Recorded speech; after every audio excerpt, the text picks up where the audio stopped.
Hi అండి, క్యారమిల్తో chocolate చేస్తున్నాను. అందుకోసం ప్యాన్ పెట్టుకోవాలి. ప్యాన్ బాగా వేడయ్యాక కప్పు షుగర్ వేసుకొని క్రిస్టల్స్ లేకుండా కలుపుకుంటూనే ఉండాలి. గోల్డెన్ బ్రౌన్ కలర్ వచ్చే వరకు కలుపుకుంటూనే ఉండాలి. గోల్డెన్ బ్రౌన్ కలర్ రాగానే కప్పు షుగర్కి కప్పు ఫ్రెష్ క్రీమ్ పోసుకొని ఉండలు లేకుండా కలుపుకోవాలి.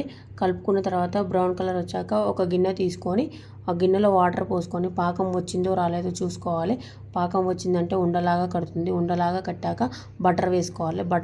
10 నుంచి 15 నిమిషాలు సిమ్లోనే ఉడికించుకోవాలి. ఈ క్రీమ్ మొత్తం ఉడికాక సిమ్లోనే ఉడికించుకున్న తర్వాత క్రీము బటర్ పేపర్లు పోసుకొని చల్లారిన దాకా ఉంచుకోవాలి. చల్లారాక తీసుకొని చాక్లెట్స్ కింద చుట్టుకొని ఒక బటర్ పేపర్లో చాక్లెట్స్ అన్నీ చుట్టి పెట్టుకోవాలి. నెల దాకా నిల్వ ఉంటాయి.